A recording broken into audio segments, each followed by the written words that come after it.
آنے کی وجہ سے فَأَلَّفَ بَيْنَ قُلُوبِكُمْ، یہ جو کم کا خطاب ہے، کیا یہ اس وقت کے جو صحابہ کرام ہیں ان کو نہیں ہے؟ آج تم کہتے ہو کہ آج مسلمان بھائی بھائی ہیں، تو ان کو اس وقت خطاب جو تھا تو مخاطب اول جو ہیں وہ تو صحابہ کرام ہیں۔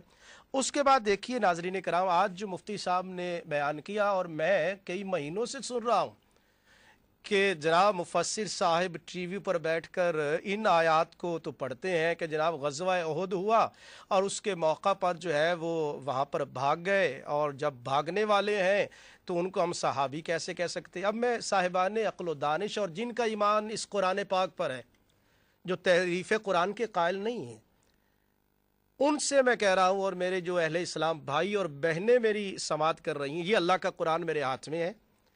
اب جب غزوہ احد میں جن صحابہ کرام نے، انہوں نے تو یہ سمجھا تھا کہ حضور نے فرمایا جب تک جنگ کا فیصلہ نہ ہو جائے، جنگ جیت نہ جائے، تب تک ٹھہرے۔ ان کے ایک ذہن میں تھا، کوئی حکم دلی نہیں تھی، حضور علیہ الصلوۃ والسلام کی کوئی نافرمانی کا معاملہ نہیں تھا۔ اب قرآن مجید نے اس کو ڈسکس کیا۔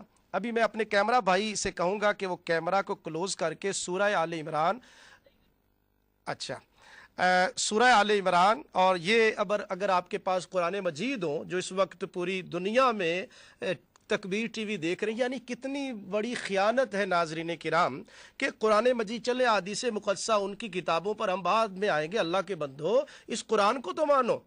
قرآن مجید یہ کہہ رہا ہے، سورہ آل عمران 4 پارہ اور سورہ آل عمران کی آیت نمبر 155، وَلَقَدْ، پھر سن لیجئے گا، وَلَقَدْ عَفَا اللَّهُ عَنْهُمْ إِنَّ اللَّهَ غَفُورٌ حَلِيمٌ، جہاں صحابہ کرام کا ذکر ہے، ایک تو اللہ پاک نے تحقیق معاف کر دیا۔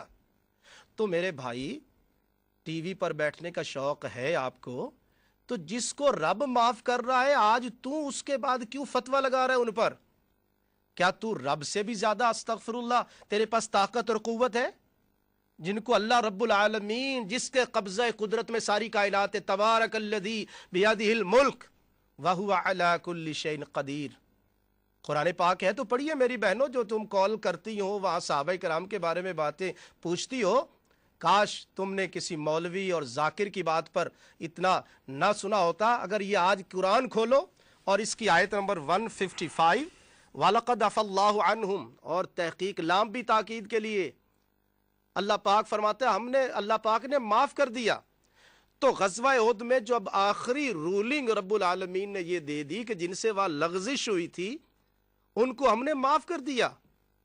تو جن کی معافی کا اعلان رب العالمین کرے، پریزیڈنٹ آف کنٹری، ملک کا جو صدر ہے، میں بات کرتا ہوں، کوئی یا چیف جسٹس ہے، وہ کہے کہ میں نے ان کا دیکھا ہے، کوئی جرم نہیں تھا، ان کے دلوں میں ایمان تھا، کوئی خطا نہیں تھی، دلوں میں کوئی بددیانتی نہیں تھی، میں نے ان کے دلوں کا امتحان لے لیا ہے، اور اس کے بعد رولنگ آ جائے کہ ہم نے ان کو آزاد کر دیا، ایک عام جو کوتوال ہے وہ کھڑا ہو جائے کہ جناب چیف جسٹس نے بری کر دیا، میں نہیں بری ہونے دوں گا۔ کوتوال میاں تیری حیثیت کیا ہے؟ اب تو آج کہہ رہا ہے کہ ان صحابہ کرام کو معاذ اللہ بددیانت کہہ رہا ہے، ان کو کرپٹ کہہ رہا ہے، ان کو بگوڑا کہہ رہا ہے۔ اس کا مطلب یہ ہے کہ تیرا ایمان تو اس قرآن پر نہیں ہے۔ اگر تیرا ایمان اس قرآن پر ہوتا تو کہتا کہ رب العالمین اللہ اکبر، تیری ذات بڑی ہے۔ جب تو نے غزوہ احد میں جو مصطفیٰ صلی اللہ علیہ وآلہ وسلم ان کے جو ساتھ تھے، جب رب العالمین ان کو معاف فرما رہا ہے، تو آج کے کسی مولوی کو یہ حق نہیں پہنچتا، آج کے کسی ذاکر کو حق نہیں پہنچتا کہ وہ اپنی اس قرآن کی بتائی ہوئی بات کو اپنی طرف سے کوئی لاگو کرے۔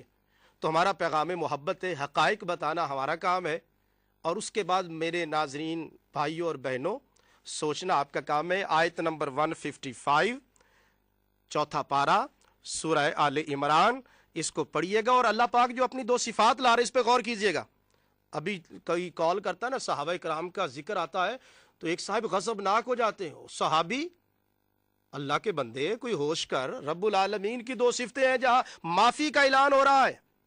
اللہ نے اپنے آپ کو یہاں جبار نہیں کہا، قہار نہیں کہا، ان اللہ غفور حلیم، بے شک اللہ معاف کرنے والا، حلم والا ہے۔ تو وہ تو صحابہ کرام کے بارے میں حلم دکھائے، اور تو آج پیدا ہو کر ان کے بارے میں سختی دکھاتا ہے.